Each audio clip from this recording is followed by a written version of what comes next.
Thank you for joining us and welcome to another edition of Answers Network. I'm your host, Alan Cardoza, and if this is your first time watching or listening to the show, know that every Monday from 11 a.m. to noon Pacific time, this show will bring on special guests that can inspire, educate, and in some cases entertain, while bringing answers and options to making our lives happier, healthier, and more successful.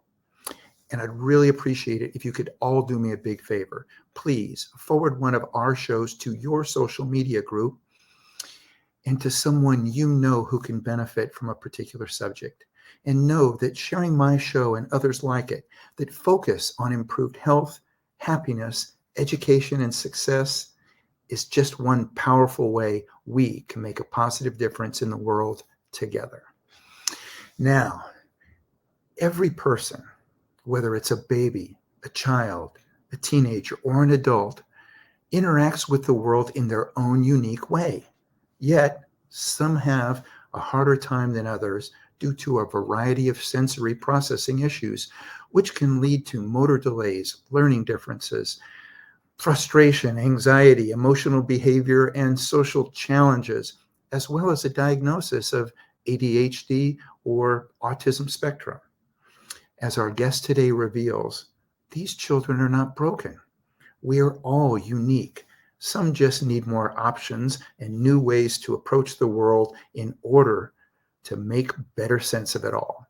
Joining us to discuss this and more, Dr. Sally Fryer Dietz is the founder and director of Integrative Pediatric Therapy and Integrative Concussion Therapy in Dallas, Texas.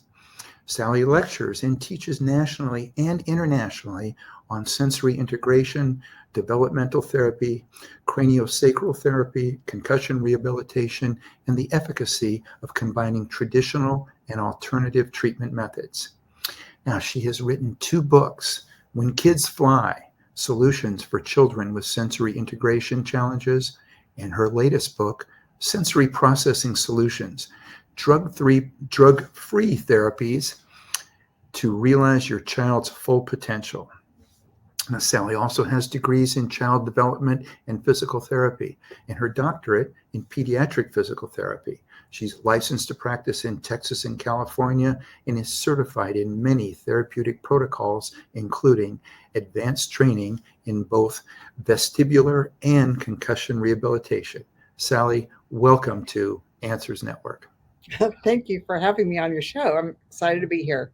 Well, it is my pleasure. And Sally, before we delve into the book, can you share a little bit about your journey and what inspired you to write this new book, Sensory Processing Solutions? Well, my journey into pediatrics started over 40 years ago, working with kids. I've always been committed to working with children in a therapeutic setting. I've been a physical therapist over 40 years now.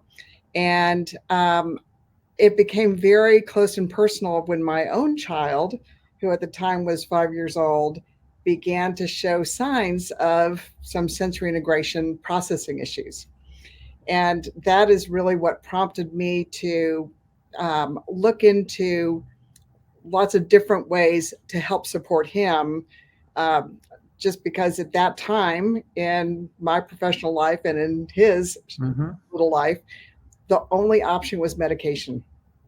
And I was married to a physician. We went down that road for a very short time against what I really wanted to do. And it was not the right thing for him. And the rest is kind of history. So I opened my clinic for him and other kids like him, because there are so many children who are super bright, who go to private schools, who have everything going for them, who are just being misunderstood and misinterpreted, and just really need to have a different way of figuring out how to learn best.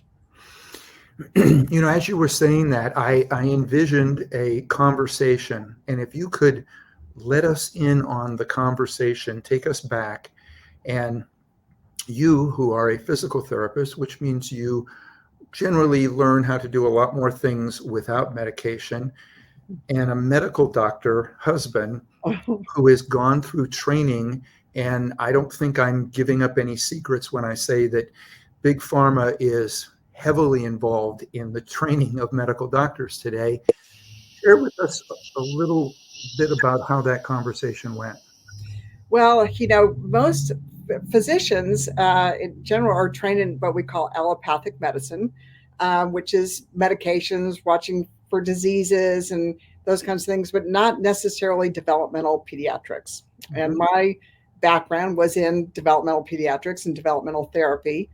But, many physicians tend to feel like their word is the last word. And so, we had a lot of conversations uh, part of being a therapist is also being able to listen and have a good communication and dialogue. But we compromised, and I was right. So, uh, in our case, our son really did flourish because of the therapy that he was provided, and he's now a dad himself, these days, and very successful. So it does pay off in the end. But when your child is young and is struggling, um, you know, it can be mom or dad, but who's ever with that child the most is the one who really is, your heart goes out to them. And even if you're a therapist, like in my case, there are things as a parent that are hard to see in your own child. And that's where, having the right kind of therapist or somebody who you can talk to who really can look at what's going on with your child and offer solutions for help becomes so important. These kids really need an advocate. They need somebody who's there for them. I felt like I was putting you on the spot a little bit, going, okay, let's go back and let's talk about a personal conversation between you and your husband. And he's like, who is this guy? No. So let's talk about helping children. But I'd like to start with, in my generation, our generation, ADHD was the thing. Right. That was the whole thing. And it was especially with boys. So let's talk a little bit about ADHD and how can the therapies that you talk about in your book, really help in those situations? Right. Well, it is a personal thing because that is what my son was diagnosed with at the age of 5. And I'm not kidding when I tell you at 5, the big impetus was to put kids on medication. That was the first, that was a go-to kind of thing. And he was clearly bright. There were things that he was memorizing, books rather than reading them. Wow. He was getting away with, what's really truly a gift that he uses, every day in his life now, for sure. Were all things that were to the teachers a red flag. However, as his mother, his parent, looking at how he approached the world, all I saw was this brilliant little kid, he was a little oppositional and he was doing things in his own way, but he was very focused on what he wanted to do. And, those are all things that play into that diagnosis of what we call ADHD or attention deficit. The problem with that is a lot of times these kids really do get misinterpreted. They're super bright, so they get frustrated if they can't, the things that they don't want to do, they know they should be able to do, but they can't do them well, so they avoid doing them. And you start seeing these behavior patterns that show up with young kids that for a teacher who has a child in their class who can't sit still and doesn't want to pay attention to, math facts or reading because they're bored out of their mind with that. They'd rather be building something over at another corner of the classroom. There's a mismatch there. And that's why so many of these kids start getting in trouble. Teachers are frustrated with them. They don't understand them. Even my son's dad used to laugh about how his teacher, when he was a kid, said, well, if I could just tie him to a chair, I know he would, learn better. So things maybe were worse even farther, longer ago than my son. But, the sad reality is a lot of kids have suffered as a result of being labeled with something that actually really is a gift, to have that kind of intelligence, and made to feel bad about themselves when there's something you can do about it, So anyway, there's just lots of different options, and not everybody is the same. There's different reasons for inattention, across the board. And some children, some individuals may need some kind of medication at some point. But my philosophy is we should do everything in our power to help support a child's nervous system on their own when they can really develop the neuro networks to help them in the long run, rather than giving them a medication that is just going to support their nervous system without having the opportunity to build those pathways themselves. And this is one of the reasons why I wanted to have you on this show, and why I love the fact that you wrote this book, is I think there are a lot of parents out there that they don't know what to do. And they're talking, if they're talking to the school or whatever, there's like, I don't know what to do. And if they get referred to somebody who only knows the path of drugs, then they're really not seeing the whole picture, and they're not getting these other opportunities. And I think, as I told you, and before we came on, that one of the businesses that I was involved in for many years had to do with therapeutic transport, and many of these young people that we were taking to programs were already on drugs. They were already being heavily medicated, and their approach with us was, oh, you're probably just like everybody else. You think I'm stupid, or you think I'm this. And they have all of these labels that they feel that it's being placed on them. And our approach was, no, actually, I think it's just the opposite. I think you're probably of superior intelligence, and you just get frustrated with us that can't see the world in the same way that you are seeing it. Right. And I would see an instant adjustment in them. All of a sudden, they were more attentive. All of a sudden, they felt better about themselves. And not that I was trying to be a therapist, that they were going to a place where they would get therapy, but I was also letting them know that this is the way in which the place where you're going, this is the way they're going to deal with you. Right. And there was so much growth that came from that. And they were so much more connected to us when we would then take them to the program. And the programs often would say, well, we really appreciate this because we feel that it helps us go into what it is we need to do to help them. So anyway, so again, it's just why I'm so thankful that you have put this book out, because I think there's just a lot of parents that just don't know what their options are. Right. Actually, you did ask me, why did I write this book? And really the impetus for writing the book, both of the books actually, was exactly that. It was for teachers, and it was for parents, and it was for the pediatricians and the other therapists that work with kids. But I was getting from teachers, how do I talk to parents?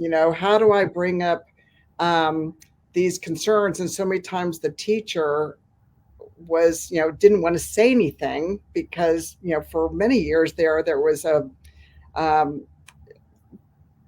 like when my son was young, the teacher almost overstepped.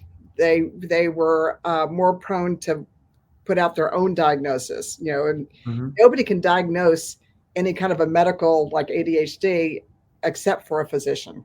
So, even I can't label somebody with a diagnosis under my license. But in the old days, not that long ago, teachers were saying, I think your child might have ADD, and you need to go to the pediatrician and tell them, they're having all these problems. And that's how it started. That's how our journey started, was being told that the teacher thought he had ADHD, and should go to the doctor to see. And the doctor said, well, sure, let's put him on a pill and see what happens. And that, that's just not a good way. So the teachers needed the information to understand what other options there were. And the parents needed to understand that their kids were not broken. And there were ways to help children really realize their full potential and be able to be more successful in school. And in an ideal situation, it's the teachers and the parents working together, because it's not just what happens at school or just what happens at home, but it's a team approach between everybody who has something to do with your child in helping them to feel loved and supported and understood, and provide them with the sensory motor framework that they can be successful. I know you also touch on autism, and the statistics now on autism shows that it has been on the rise now for many years. Mm-hmm.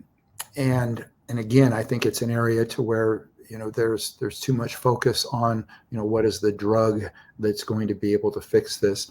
What therapies, and I know you talk about some in the book, help with autism? Well, so first I want to talk about sensory integration, because it Right. applies to autism and it applies to ADHD and it applies to you and me and everybody else listening. Every one of us is on this sensory motor spectrum called sensory integration, how we all interpret the world. Mm-hmm. At the high end of your spectrum are the people who just everything it just clicks easily. You've got a good wide range of receptors and you can learn how to dance and speak 3 languages and all kinds of other stuff. And there's not a whole lot of people like that. I'm not like that, but there's other people like that too. And then on the lower end, you've got your kids who are severely autistic, where everything goes in and it gets stuck and maybe 1 or 2 things come out. So we're all really, if you look at it that way, we're all a little bit autistic. We're all on this spectrum together. Just how many glitches do you have that get in the way of how you're able to process information? Good point. So what kind of therapies help with autism are the same kinds of therapies that help with any other developmental spectrum problem or challenge. And it starts with exactly what you said in your transport business, is meeting the child where they are. Mm-hmm. And being there for them, not being not telling them you have to do this, but it's like, okay, here we are, and figuring out what it is that is getting in the way of their potential and helping to guide them through an environment where they're able to get the kind of sensory motor experiences that they need to support their nervous system so that they can receive information more appropriately. And that's kind of a simplified way of saying there's lots of different therapies in there that can do that, but you have to meet them where they are first. And then you have to figure out, what are the things that make them tick? What are they successful at? And what are their biggest challenges?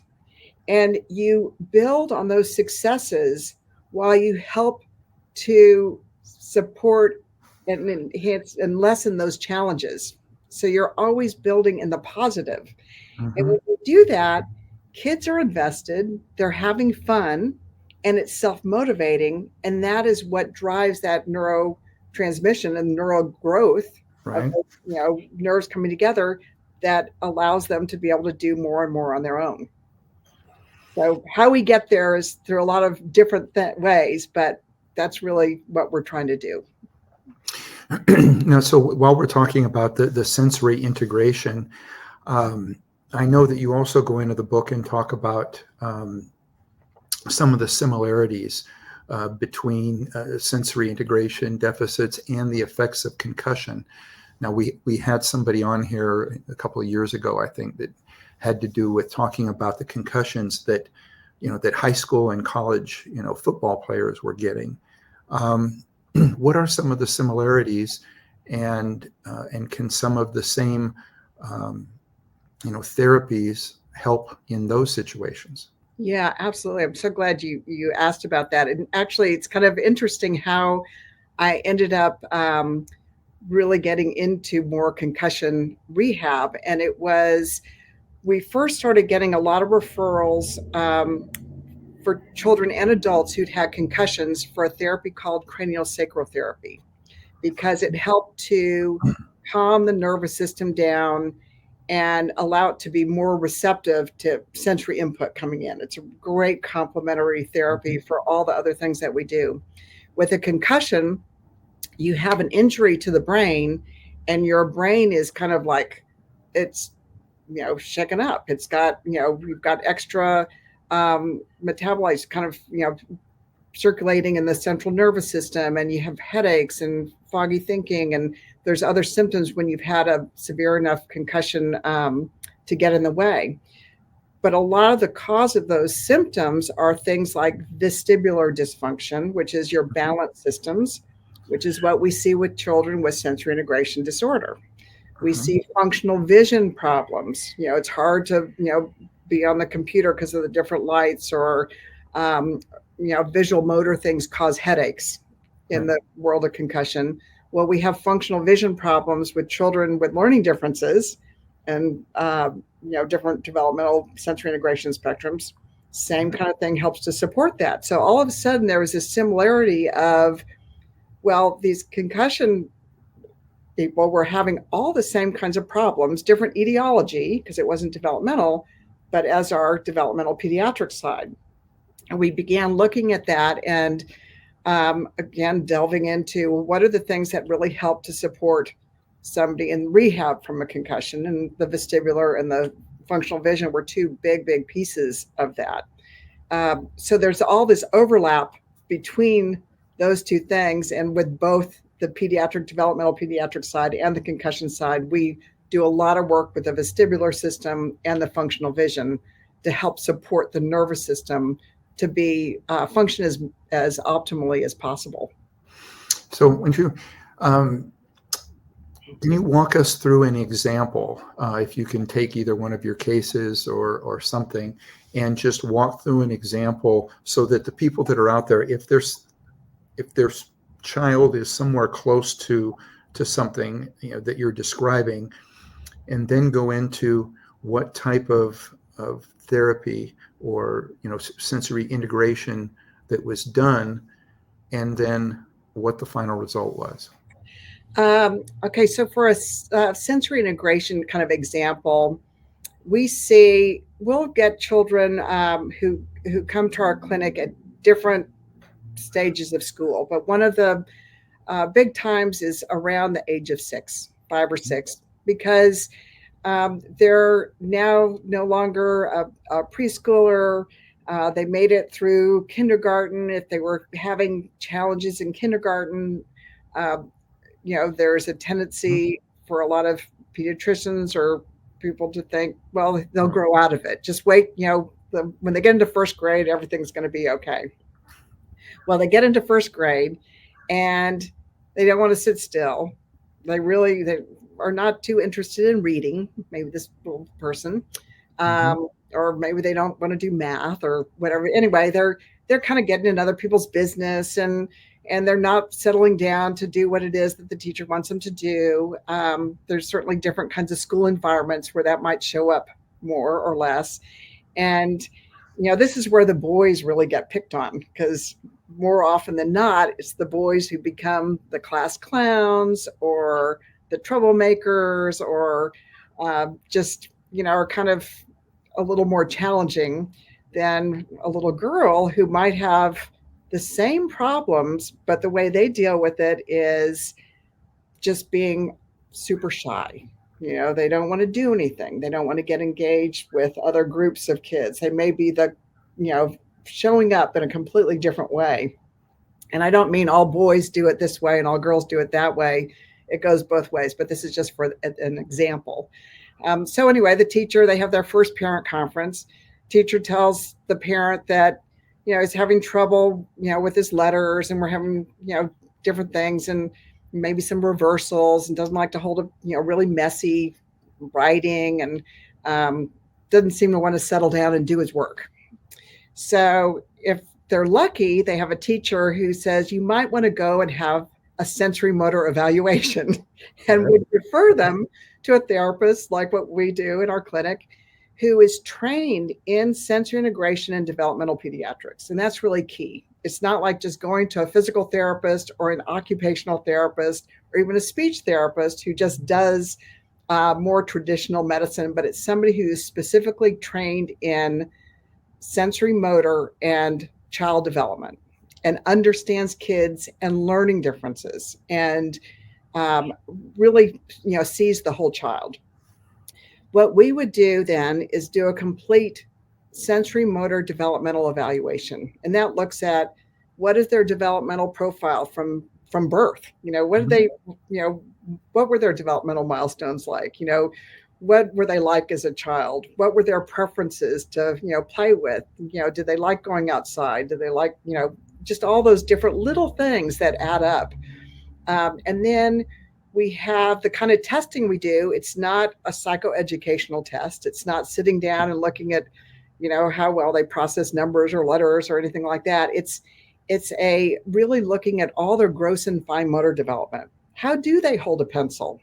When they're writing, are they able to sit still on their chair, or do they shift their weight to one side and write on the other side of their body, indicating that maybe their eyes are not crossing their midline? How do they sit on the chair? Are they slumped on their desk? Are they wiggling around a lot?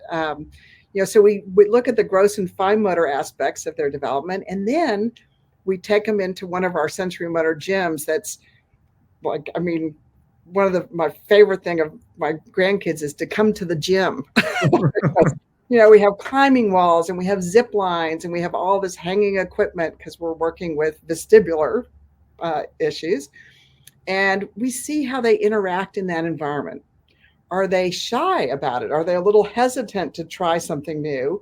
Or do they just like run in and have no impulse control and no safety awareness and are just like all over the place? And we look at all those things. We score the test. We talk to the parents. Sometimes we'll have the teacher will fill out a little sensory profile for what they see in the classroom. And the therapist looks at all of the patterns in that child's development to date. And what that evaluation tells you is, what is that child doing at that moment in time? It doesn't give you any kind of prognostic indicator as to where they're going to be in 2 years. It says, okay, right now at the age of whatever you are, 5, 6, 7, this is where you are compared to your peers. This is talking to parents. And if a child is, we can tell kids who are super bright. They have their minds, when you do this long enough, you don't need an IQ test to tell you when you've got a really bright kiddo in front of you. And when their body is not functioning, to that level, or even to the level that you might expect for their age, that's telling us we have a big discrepancy. And we want to support that underlying sensory motor development to get it to a level that's more cohesive with where they are in their, educational process, or their, just where they are intellectually. You can have somebody who is scoring, who has a super high intelligence, who scores in the average range, and just that discrepancy alone can set them up for having problems. Yep. Or you can have somebody who's, in the typical range, who's scoring way below what they should be doing at that stage. And, those are easier to pick out, certainly in the schools, because that's what they have to go, the public schools, because you fall so many standard deviations below the norm and you can qualify for therapy, but it's never the same kind of therapy as what we do in a clinic setting, because it's more educationally based. Got it. We're speaking with Dr. Sally Fryer Dietz. The book is Sensory Processing Solutions. We're going to take a break. We'll be right back. You're listening to or watching Answers Network. Conflict International are experts at uncovering the truth. Our specialist team has decades of experience in providing a range of bespoke investigation and intelligence services to companies and individuals. Whether you need professional screening or background checks of employees, due diligence of potential clients or business partners, asset tracing services, or surveillance, Conflict International has a rapid response team on hand to get you to the heart of the matter. Our key strength is in our global capabilities. We can tap into an extensive network of trusted professional investigators based in most jurisdictions worldwide, enabling us to go almost anywhere a case takes us. Conflict International has decades of experience with a diverse range of skills among our team, developed from backgrounds in military and security intelligence services, as well as practiced lawyers. Visit our website today at conflictinternational.com to find out more about our services. That's conflictinternational.com. Global reach, local knowledge. And we're back. We're talking about sensory integration. And Sally, I want to talk a little bit about stem cell, and if this is something that you've delved into. Next year, I'm flying to Panama to meet with doctors at the Stem Cell Institute. What is your belief as to stem cell therapy for children diagnosed with autism? I wish I could comment on that. I really don't have enough information to say I think it's a great thing or not such a great thing. I think stem cell therapy has been used for a lot of different things these days, orthopedic as well as developmental or brain injury. And there are, in my experience, there are some people who have said this is awesome, and there's other people who have spent a lot of money and not had the desired results. So, I think there's still a lot of research that probably needs to be done. I wouldn't rule anything out without having a personal experience with it myself. It's kind of what got me into CranioSacral Therapy in the first place. but I think it's something that's certainly worth looking at. Well, and that's one of the reasons why I'm going, is that I've heard so much about it. It appears as though that in this country there's some issues of kind of who's going to control it. And so by going and meeting with somebody that's doing it in another country, I'm hoping that I can get some really good information.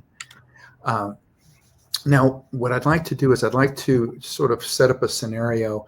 I know with many parents, as they're starting to find these things out, they're doing so, again, through their school, but yet they don't know what to do. And I've spoken with many parents that have said, well, we had an IEP, and that's an independent educational plan for those that haven't dealt with it.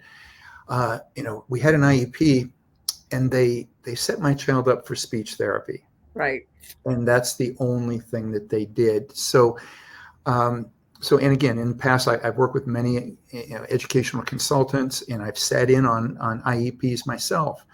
How should parents work with their school to help their child if they believe that their child needs therapy?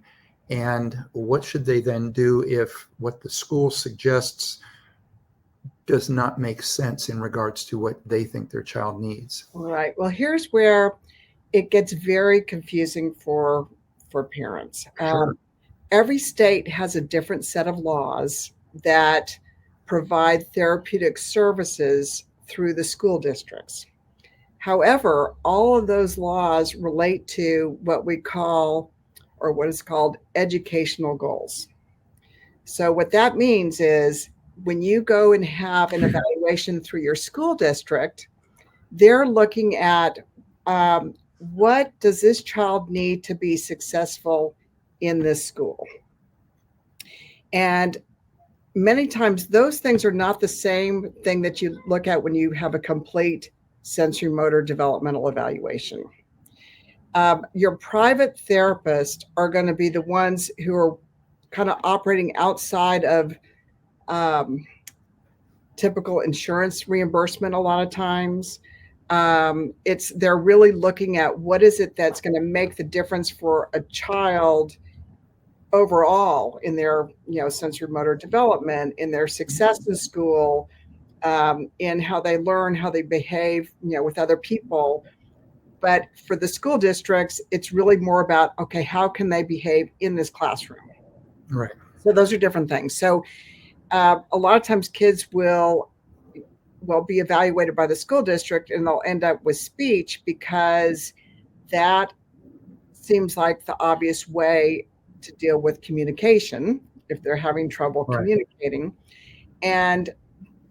But what's kind of missing in the equation, what contributes to speech, is underlying vestibular function.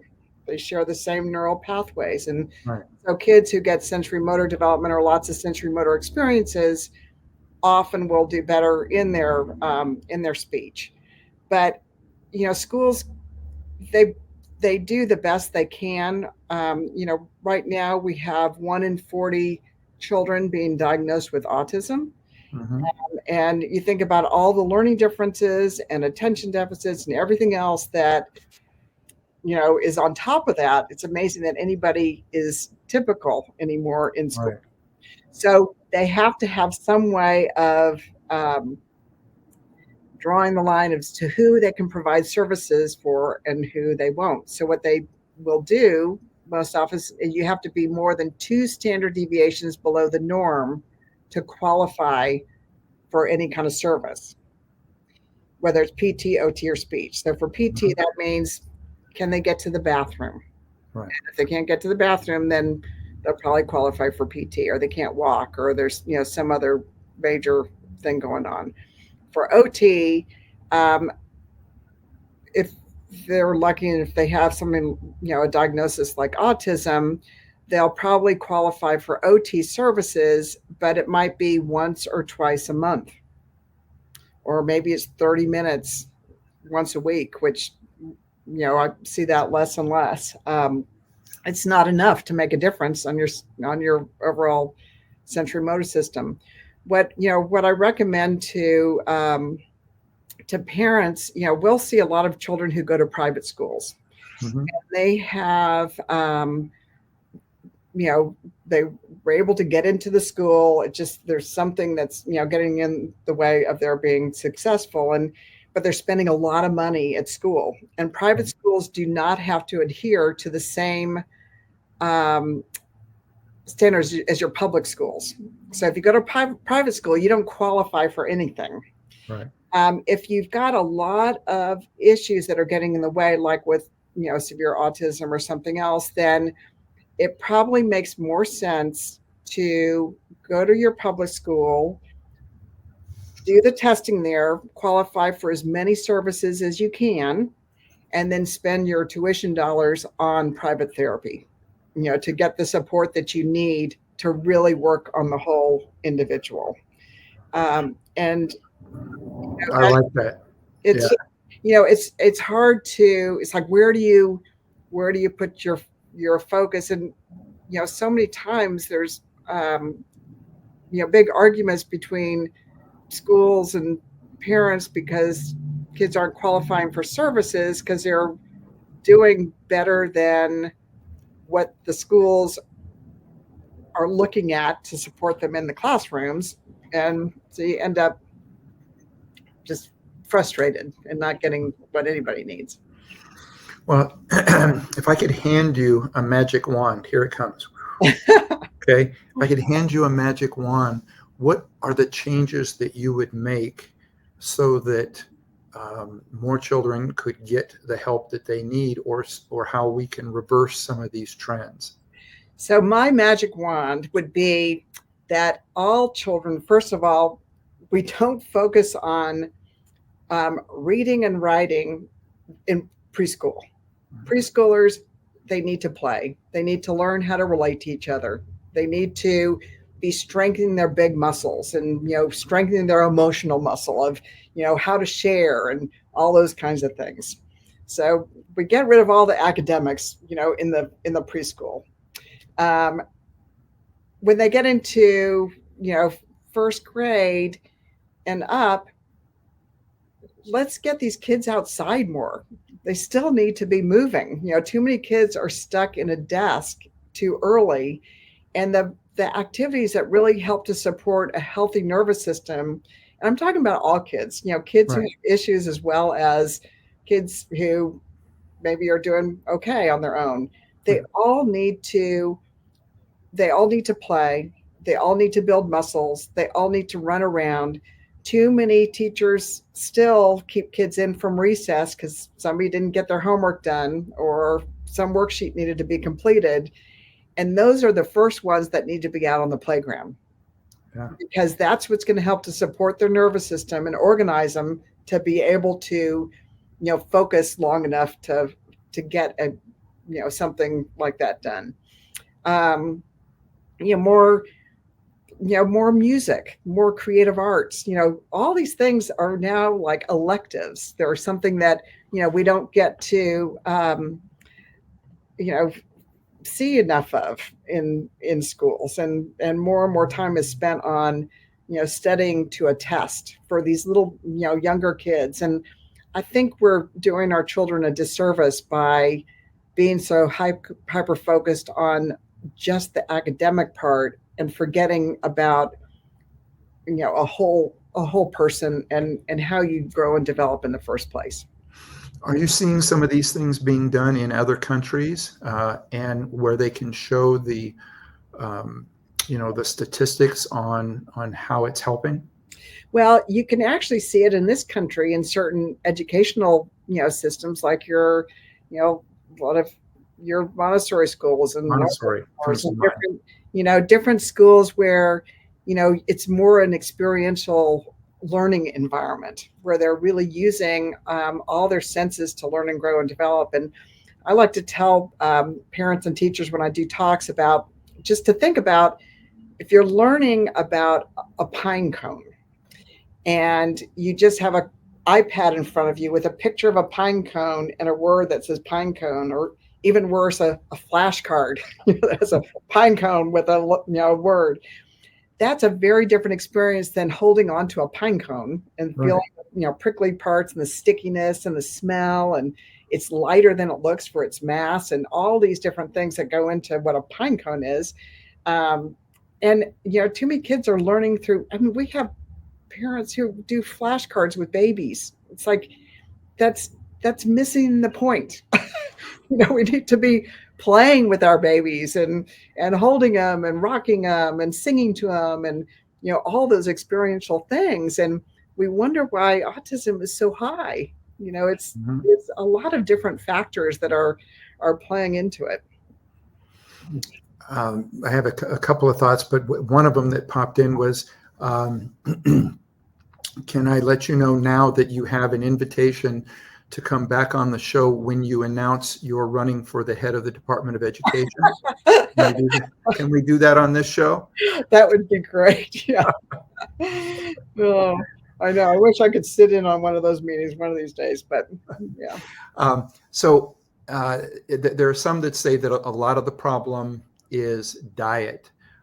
When you think of the therapies that you do and such, is there also a dietary component, which is part of which is just, get us all off so much sugar and processed food? Well, we are all physical therapists, occupational therapists, and speech therapists. So we're not dietitians by any means, but we do have referrals that we make to, we do pay attention to diet. And most, I would say a majority of the families that we work with are pretty savvy about diet. But we refer to holistic practitioners who look at diet, look at allergies, look at, some of these other things that can play a part in, sleep apnea, in children. Yeah. That's huge. If you can't get a good night's sleep, you're going to have problems paying attention during the day, just like, adults. So, if we notice there's other things going on, we have referrals that we will always make to get, so a parent can decide what they're going to do. But nutrition, in my experience, does play a big part in your growth and development, and how you're able to pay attention. And too much sugar, it does, I don't care what anybody says, it does make a difference. Yeah. It's, there's so much information out there on it, that, and I'm glad that you're seeing more and more parents that are recognizing that, that this can be a contributor to some of the problems they're dealing with. We've only got about 4 minutes, but I would love to end on a couple of your favorite success stories. Oh, I have so many. I mean, I don't think I've ever seen a child not do better. Seriously. When you build on success and you allow a child to find new ways to do things and be successful.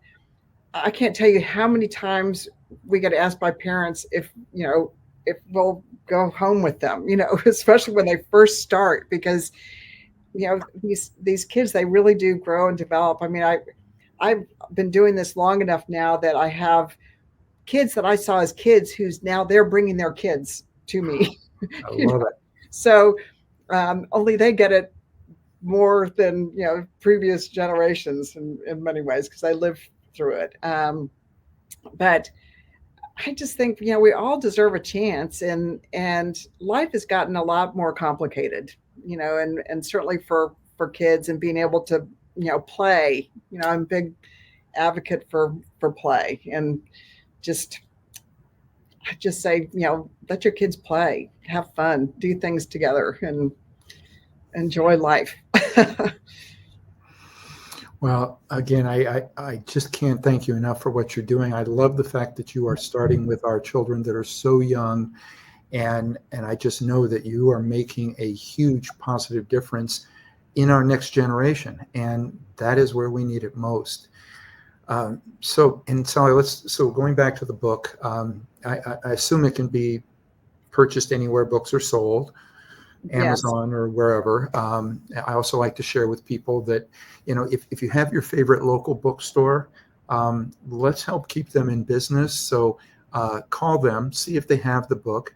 If they have it, great, get it there. If they don't, they can order it. Yeah. So, wait a couple of days. They'll have it there for you. I know we all go with a lot of the easy ways sometimes, but if we can help keep the local bookstores around, I think that's a great opportunity as well. Yes. And Sally, where's the best way for somebody to get in touch with you? So we're located in Dallas, Texas. It's Integrative Pediatric Therapy. Our website is www.iptkids.com.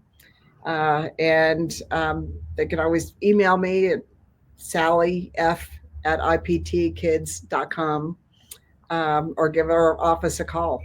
Okay. And now, if you're driving out there, if you weren't able to take all that down, we'll make sure that we have it in our show notes for our site, which is answers.network.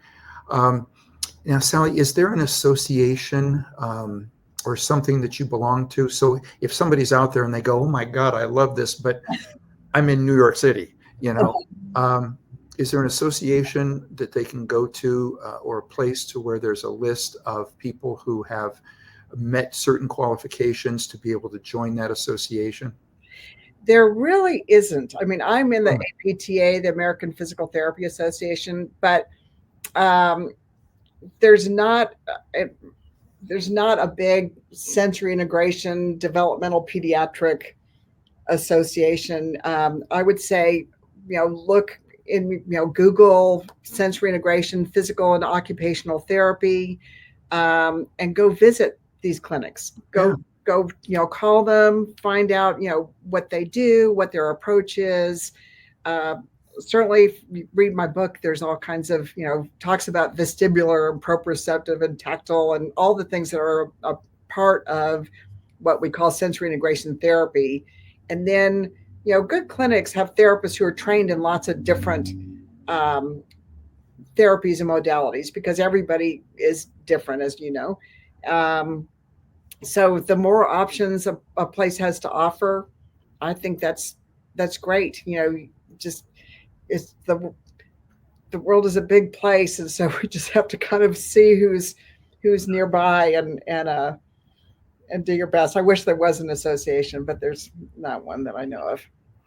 Well, first of all, when you have your next book or event or anything, let me know. I'd love to have you back on. I'd love to be able to talk about it some more.